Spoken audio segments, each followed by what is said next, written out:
E aí, amigos? Um abraço grande para todos vocês. Estamos começando pela primeira vez um podcast TV Alto, Band News FM 99.1 e eu estou acompanhado de dois parceiros, de duas pessoas que eu gosto muito. Um é Augusto Corrêa Lima, não precisa fazer a apresentação toda, né? E o outro é Duda Godinho. Também não vou fazer a apresentação, não. E nós vamos entrevistar uma figura maravilhosa. Morou aqui na Bahia há 37 anos. Pelo menos que é o que eu sei. Chama-se Márcio Alfonso. Para quem não sabe, Márcio foi um dos caras que montaram a Ford aqui na Bahia. E hoje ele é o CEO da Caoa Cherry. Olha aqui, isso tem tempo, viu, gente? Isso tem tempo. Mas eu vou deixar agora. Bom, Márcio, eu não sei se é boa tarde, boa noite, entendeu? Mas o bom é o seguinte: esteja com a gente. Obrigado. Seja bem-vindo, Márcio. Tudo bom? Tudo bom, obrigado Paulo, obrigado Augusto, obrigado Duda, é um prazer estar com vocês. E o Paulo começou mexendo com algo assim que é muito do coração da gente, né, de desenvolver automóveis, mas essa passagem aí pela Bahia foi uma das coisas mais marcantes da minha vida profissional, onde a gente pôde criar algo bem inédito, né, um modelo de negócios totalmente novo, com gente nova, produto novo, é um modelo de parcerias completamente inovador na época, e isso deixou aí uma experiência inigualável aí na nossa vida profissional. Muito bom, uma passagem fantástica. Ô, Márcio, deixa eu te fazer uma pergunta. A eletrificação chegou, o futuro da eletrificação já é realidade no mercado automotivo. Me explique quais são os produtos e como a Caoa está se preparando para esse futuro.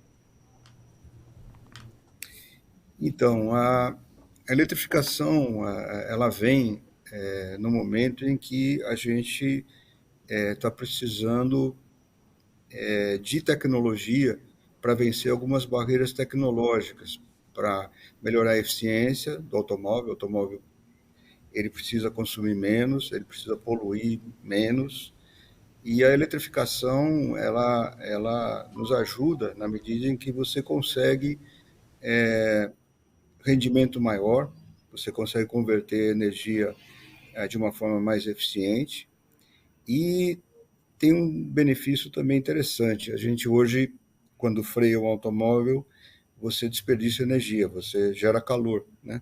Nas pinças de freio, meramente, você está gerando calor, desperdiçando energia.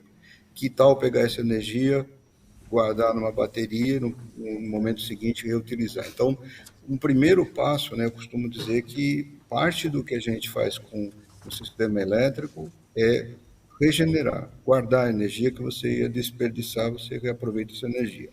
A outra parte é você poder lançar mão de outra fonte, né? Eu posso buscar eletricidade na rede elétrica. O Brasil tem energia elétrica em toda parte, e eu posso buscar essa energia vindo de uma hidrelétrica, de uma, de uma estação ou uma usina solar ou eólica, que são produtoras de energia limpa. Então, é um momento bacana na história que a gente está atravessando agora, e a gente, como engenheiro, tem que estar de olhos abertos para isso, porque o automóvel foi chegando num ponto em que os motores da combustão interna ainda têm potencial de ganhos em eficiência, mas esses ganhos são pequenos em relação ao custo que você acaba acrescentando. Já com a eletricidade, em combinação com o que a gente tem hoje e, eventualmente, no futuro, 100% movidos com eletricidade, os automóveis podem ser muito mais eficientes. Ô Mauro, entrando um pouco mais agora com um produto. Agora há pouco nós conversávamos aqui, eu conversando com o Paulo Brandão, e ele me dizia que o Icar é o seu queridinho. É isso mesmo, Mauro? Ou o Paulo Brandão está exagerando? Eu não vou dizer que é o queridinho, mas eu vou dizer para você que, assim, do ponto de vista de automóvel, conjunto, tá?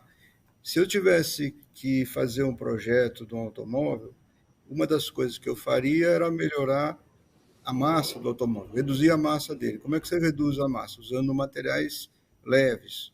Então, se eu puder utilizar uma estrutura mais leve, eu estou fazendo um bem para a natureza, eu estou desperdiçando menos energia para ficar movendo massa para lá e para cá. E esse Icar, né, o queridinho do Márcio aí, ele tem uma estrutura toda de alumínio, é uma estrutura muito forte, mas leve ao mesmo tempo, e ele é formado, né, por painéis moldados, todos moldados em compostos, né? São plásticos de engenharia, materiais muito resistentes, mas leves ao mesmo tempo. Então a gente consegue, com esse carro, com a mesma configuração que eu tenho nele, se eu tivesse um outro carro feito de forma convencional, eu estaria carregando mais de 20% de peso, a mais do que a gente tem nesse produto. E ele é 100% elétrico, então eu consigo abastecer a bateria dele e permitir que as pessoas façam o mesmo trajeto, gastando em dinheiro 20% mais ou menos do que gastaria com combustível convencional.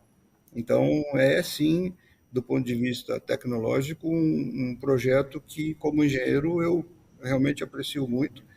E ele nasceu com todas essas virtudes, esses predicados aí de ser leve, de já ter uma plataforma que já tem o berço para bateria, tem o sistema de recarga 100% elétrico. Então, é um conceito de vanguarda de verdade.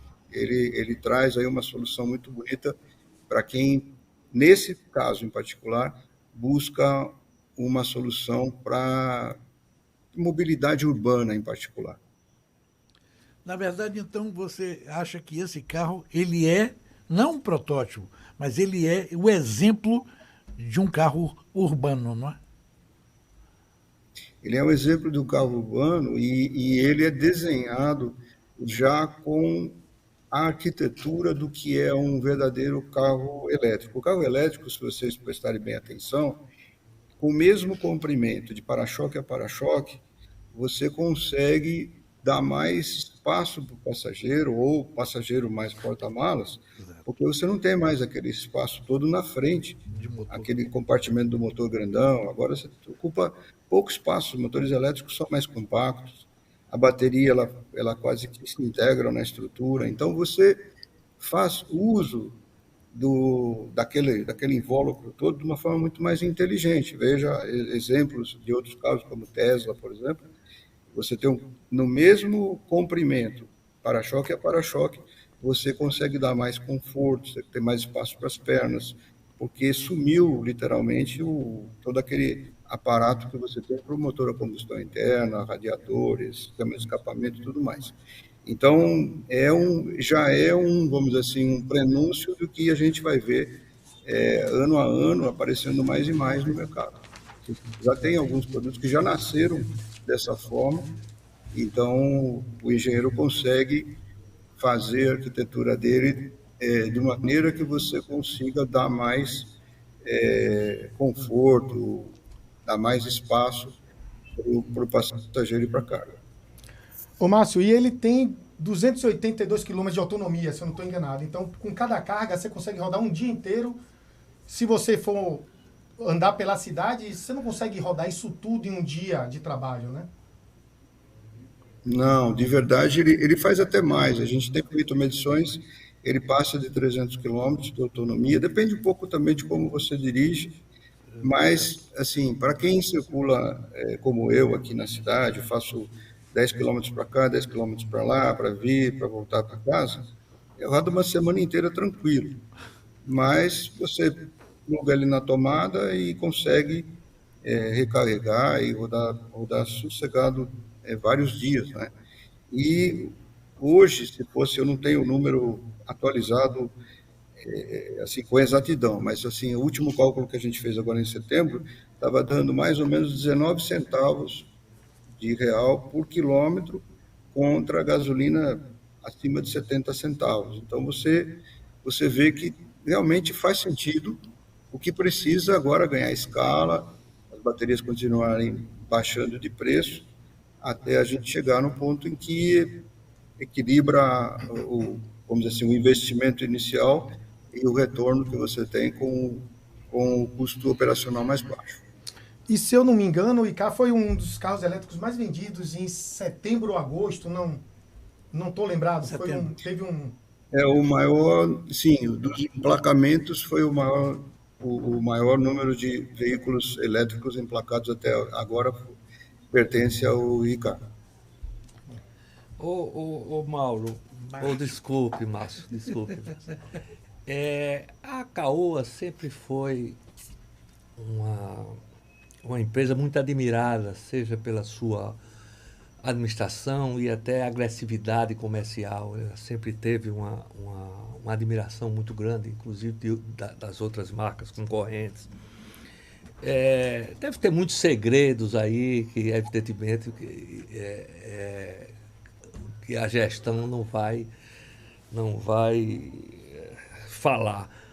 Mas eu percebo que a propaganda é um grande diferencial da Caoa Chery e tem sido talvez aí um sustentáculo da marca, né, para o sucesso das marcas, dos produtos que são lançados. Eu estou certo disso, ô Márcio? Está absolutamente certo. Eu acho que, além de fazer as coisas, a gente precisa comunicar, né? A gente precisa divulgar aquilo que está sendo feito e, mais do que isso, divulgar com convicção, né? Você tem que, primeiro, se você quer que o público adote ou acompanhe a marca, você precisa falar com paixão, com convicção sobre aquilo que você faz. Então, a Caoa, desde quando eu a conheço, ela sempre foi muito forte nisso. Isso é uma marca registrada de Dr. Carlos, né, que fundador da empresa, e ele sempre foi apaixonado com óleo, apaixonado pelos produtos que ele vendia, e a gente vende até hoje, e a gente carrega isso como um DNA da empresa. Realmente, divulgar faz parte da empresa, divulgar com convicção e até uma certa irreverência, até para mostrar que o que a gente faz com qualidade, faz com esmero, faz com paixão e sempre buscando o melhor. Vocês vejam que a gente, em poucos anos, aí, nós começamos Caoa Chery de verdade em 1º de janeiro de 2018, e veja que jornada espetacular. Nós começamos vendendo carros bem populares, simples. Hoje a gente está ali no topo da cadeia em termos de valor, né, de oferecendo carros de alta tecnologia, com design avançado, com tudo que tem de mais moderno no mercado. Então, é isso que nos dá essa motivação toda, né? E a campanha, como eu falei, se vocês ligarem a TV, vocês vão ver campanhas muito bonitas, mas ao mesmo tempo bastante claras, bastante fortes, muito incisivas, mostrando tudo que a gente faz e convidando o consumidor para vir para a nossa loja. E com muita irreverência também, né, Márcio? Com muita irreverência, porque as campanhas a gente tem visto aí, até campanhas corajosas, né? Porque compara mesmo, sem ter nenhuma vergonha, compara o produto com as do concorrente. Eu acho que isso revolucionou mesmo as pessoas. Acho que a Caoa teve coragem de colocar ali o concorrente no seu anúncio, no seu comercial. Eu acho isso fantástico e eu acho que essa grande reverência também é o sucesso da comunicação da Caoa Chery. Ô, Márcio, Deixa eu Sem dúvida, Pega. isso Desculpa. faz parte mesmo e isso também nos dá vamos dizer assim, uma responsabilidade a mais, né? Porque você sabe que a propaganda é quase que uma promessa, né? A gente promete, tem que entregar. E a gente tem conseguido, sim, através de um trabalho muito forte que a gente faz. A gente testa muita coisa aqui, a gente desenvolve muita coisa no Brasil, né? E adequando os produtos, colocando eles sob medida para o consumidor. Então, quando a propaganda vai ao ar, ela fala aquilo que a gente realmente é capaz de entregar. Então, é isso que a gente sente que é a mola propulsora do negócio. O Márcio, vocês agora estamos falando de uma coisa que você fica muito calmo, que é falando de técnica, né? Mas agora vamos falar de mercado, porque vocês estão lançando uma coisa que eu li, que é a locadora, né? O nicho, esse Hum. nicho de alugar um carro para as pessoas. Como é que está funcionando isso, né? Olha, começou de uma forma bem estruturada, não com grande volume, mas procurando, da mesma forma como a gente faz com a venda do veículo no varejo, né? Procurando oferecer o mesmo produto que você encontra na loja, você vai encontrar na locadora. A gente não cria, por exemplo, uma versão para a locadora, o carro despojado, o carro despido de conteúdo. É o mesmo carro que você vai comprar na loja e você vai encontrar na locadora. O nosso pensamento é o seguinte: nós estamos aqui para oferecer mobilidade para as pessoas. E a mobilidade, hoje em dia, ela pode ser obtida comprando o automóvel, como se faz já há muito tempo, mas você pode também oferecer a opção de aluguel, uma assinatura, enfim, a pessoa pode optar por utilizar o automóvel naquele período que ela deseja. Mas o que a gente tem por trás disso tudo, e aqui vai um depoimento assim muito importante, talvez para vocês entenderem o conceito. Nós estamos oferecendo soluções de mobilidade, mas a nossa preocupação está com a experiência do consumidor, ou eu costumo dizer, a experiência do usuário. Quem está utilizando o carro, ele pode até nem ser o consumidor, pode ser meu filho, pode ser um amigo, pode ser uma pessoa da empresa de vocês que está utilizando, ele é o usuário do carro. Então, a experiência dele, em última análise, é aquela que a gente se preocupa mais. E nós estamos dando várias opções, desde carros convencionais aos carros híbridos e elétricos, e isso tem dado um resultado muito bacana. Está crescendo rápido a nossa frota, eu posso estar enganado, mas já deve ter mais de 4.000 veículos já nessa frota da Caoa, oferecendo serviços de locação de automóvel. Ô, Márcio, vamos aqui falar um pouco também sobre os híbridos que vocês lançaram, né? O 5, o 7, o Arizo 6, o Tigo 8, vocês lançaram eles híbridos. O que é que eles têm de vantagem em relação aos concorrentes do mercado? Bom, primeiro que a gente deu talvez o passo mais largo aí entre todas as montadoras, porque nós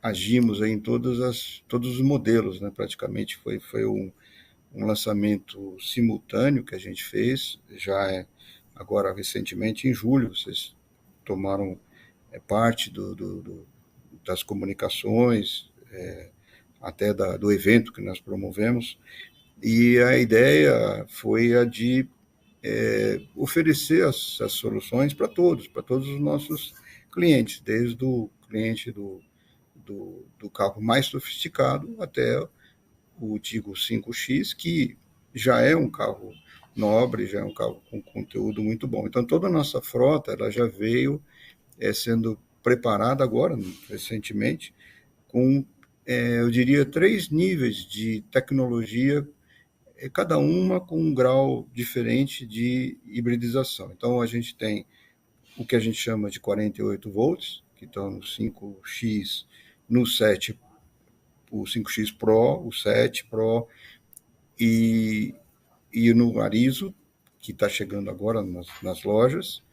Esses carros são carros que, você perguntou do consumidor, são carros que oferecem algo na ordem de 12% de eficiência, de ganho de eficiência. Mas, além de ganhar eficiência, você ganha potência. Esses carros, esses motores 1.5 com 48 volts, eles ganham mais 10 cavalos, eles ganham mais 4 quilos de torque, quilograma-força-metro. Então, você ganha nas duas condições, mais desempenho, melhor consumo e menor emissão, nível de emissões, particularmente de CO2. Se você vai para o Tiggo 8 Pro, que é plug-in, esse, além de você ter uma autonomia fantástica, você pode rodar quase 80 km com ele só na eletricidade, você tem uma máquina poderosíssima. Ele tem motor a combustão e mais 2 motores elétricos já integrados dentro da transmissão. Esse conjunto oferece mais de 55 quilograma-força de torque, uma máquina realmente forte, e te dá uma autonomia maravilhosa. Você consegue rodar muito, combinando o motor a combustão mais a eletricidade. Então, essa segunda versão, primeiro é o híbrido, vamos dizer assim, a gente chama de mild hybrid. O segundo é o híbrido plug-in, que está no Tiggo 8, que, aliás, está sendo um sucesso maravilhoso. Já vendemos aí quase 2.000 unidades já do Tiggo 8 Pro, o plug-in. E o elétrico, que é o compacto, que nós falamos agora há pouco, que é outra coisa maravilhosa, porque toda a indústria, assim, na maioria, foi para o carro grande, carro de 400 mil, 500 mil reais, e nós enxergamos que nós precisamos ser um pouco mais democráticos. A gente precisa ter olhos também para as pessoas que não têm um bolso tão fundo, que querem a mobilidade elétrica, e a gente ofereceu com isso o e-car. Então, todos eles têm essas virtudes de oferecer eficiência, melhor consumo e trazer essa modernidade aí, que é a eletricidade, que está nos ajudando a melhorar e aprimorar os produtos, né, com a tecnologia elétrica.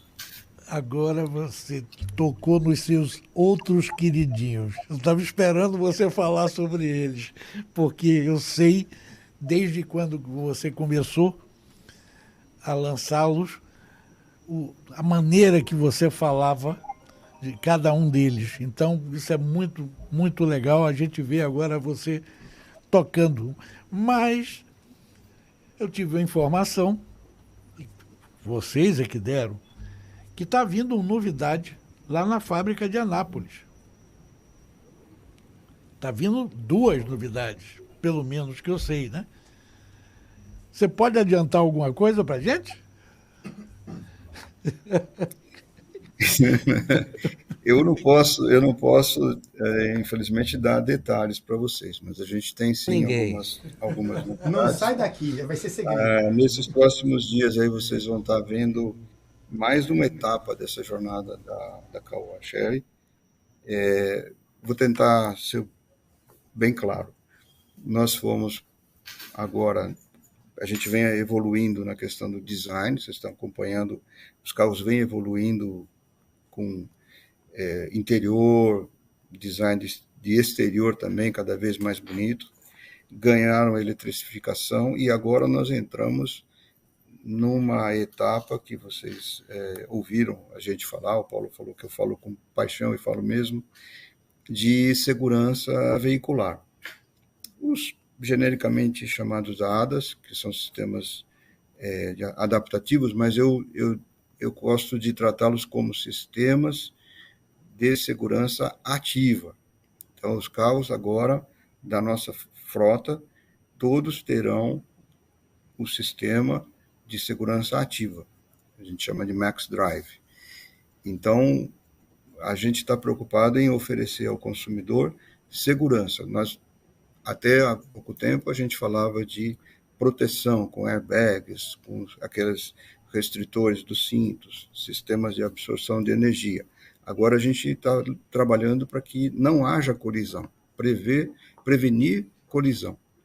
E os sistemas estão vindo aí de uma forma muito rica, gastamos bastante tempo para fazê-lo, não foi do dia para a noite, nós investimos muitos meses, muitas horas de engenharia, e os carros da Caoa Chery agora ganham esses sistemas adaptativos, né, que são sistemas voltados para segurança do passageiro, prevenção de acidentes. Vocês vão poder conhecer de perto, o Paulo vai poder avaliar, andar na pista amanhã e apreciar isso que eu estou falando. São muitas funções, desde a previsão, vamos dizer assim, proteção contra colisão, mas ele pode acompanhar veículos mantendo distância, acompanhando numa velocidade pré-determinada, ele tem alerta para mudança de faixa, ele tem uma série de funções que eu não vou detalhar aqui, mas vocês vão conhecer em detalhes nos próximos dias,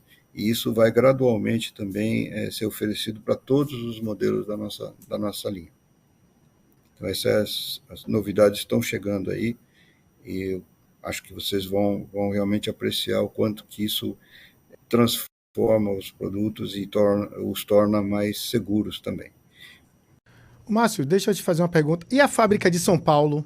Qual é o projeto que a Caoa está definindo para ela?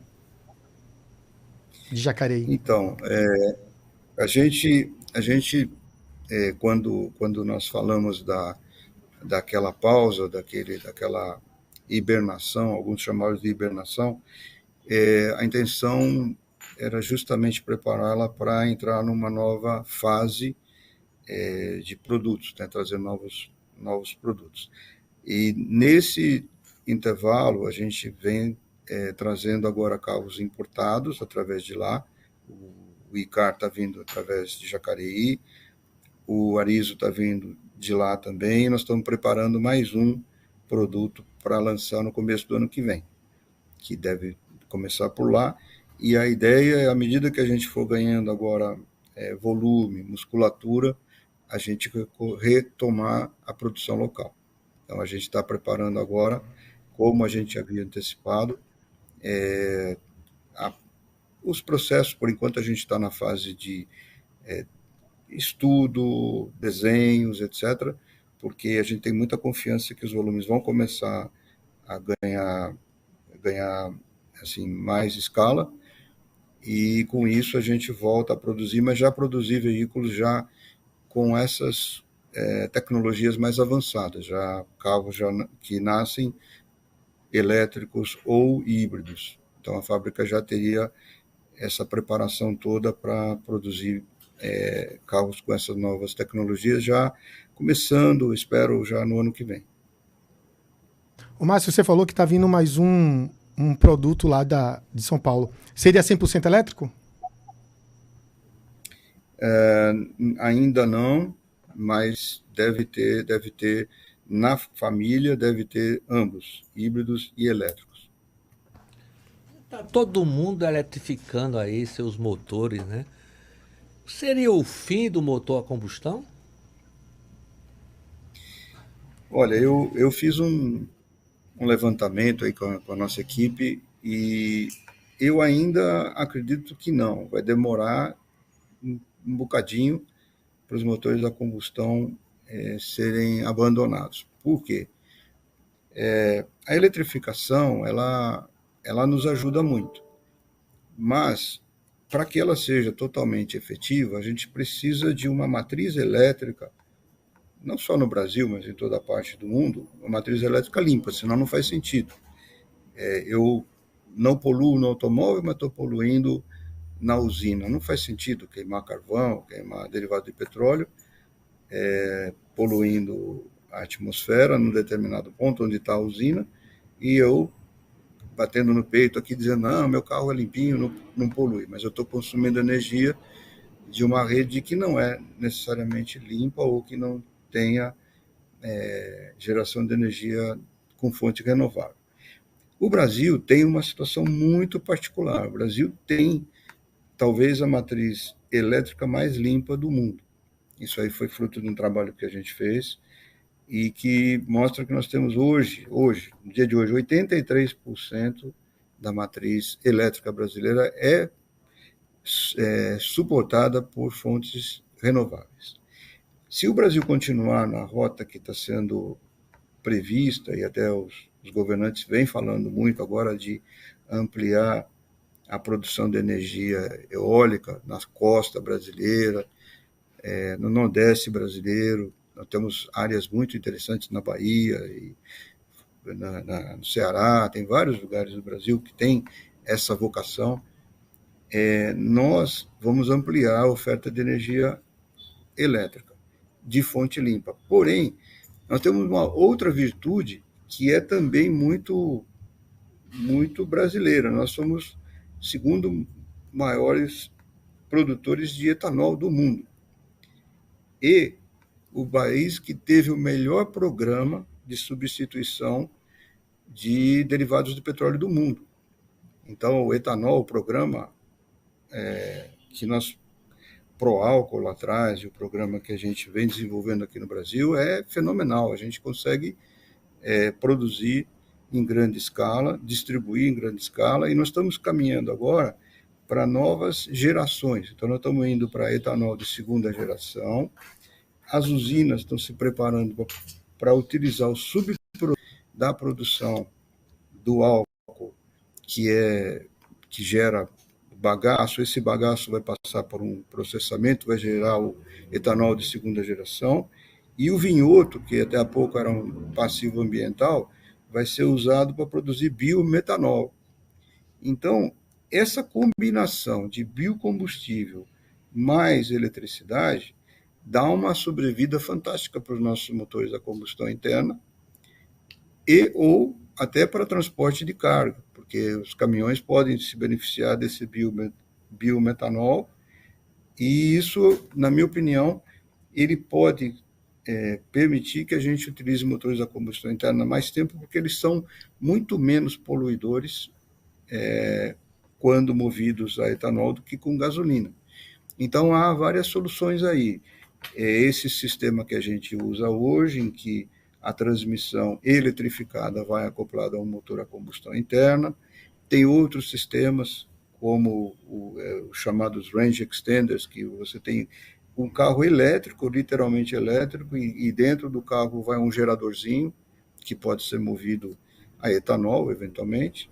Então, essas são soluções muito inteligentes, muito eficientes, e que nos dariam a chance de usar essas duas riquezas que o Brasil tem: a eletricidade vinda de fontes limpas e a biomassa, que é um patrimônio assim incontestável do Brasil, e que agora começa a ganhar interesse fora do Brasil, com a Índia. Inclusive a Índia está buscando parceiros para desenvolver mais ainda essas tecnologias. Enfim, eu acho que ainda tem uma vida longa para os motores a combustão interna, e eu acho que a virada, se ela começar a acontecer, não me surpreenderia que ela começasse a virar predominante elétrica só depois de 2030. Márcio, tem outra coisa também que o pessoal tem falado muito, sobre o descarte dessas baterias automotivas. Daqui a 8 anos, elas vão começar a falhar, vai começar a ser substituída. Como será esse descarte dessas baterias? Então, elas têm uma vida muito longa. Eu tenho acompanhado aí alguns trabalhos, inclusive nós estivemos conversando lá com o pessoal do Ministério da Economia há umas semanas atrás. O governo está fazendo um programa que até foi anunciado há poucos dias aí atrás, de reciclagem de automóveis, né? Renovação da frota de automóveis. Mas no quesito bateria, primeiro que elas têm uma vida longa, como vocês mencionaram aí. Ela tem útil no automóvel pelo menos 8 anos. Mas não quer dizer que ela saiu do automóvel depois de 8 anos e ela não é mais útil. Ela ainda pode servir como banco de acumulação de energia. Eu posso fazer um banco dessas baterias para guardar energia, né? Então, elas, pelo que a gente é especialista, ela pode viver 12 anos tranquilamente. Outra, elas são reparáveis. Você tem um núcleo que está danificado, você vai lá, tira aquele núcleo, coloca outro e ela segue segue funcionando.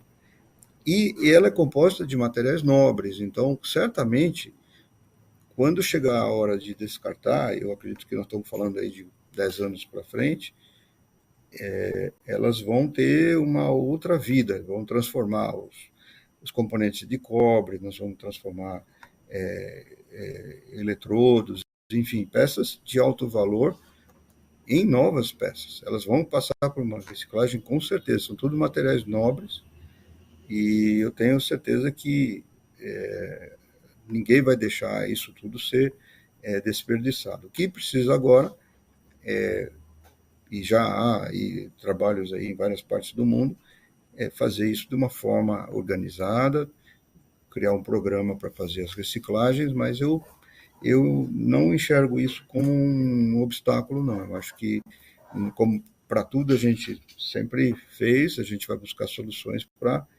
para reciclar de uma forma bem controlada. Márcio, mais uma vez, obrigado. Muito obrigado aqui pela companhia. Obrigado. Os meninos que estão aqui querem agradecer a você, a Caoa Cherry, ao Carlinhos, ao Mauro, todos que concordaram em participar dessa nossa primeira experiência, que para nós foi muito, muito legal. Foi muito bom ter você, um amigo baiano, né? Porque quem tem 37 anos de Bahia é baiano, não é?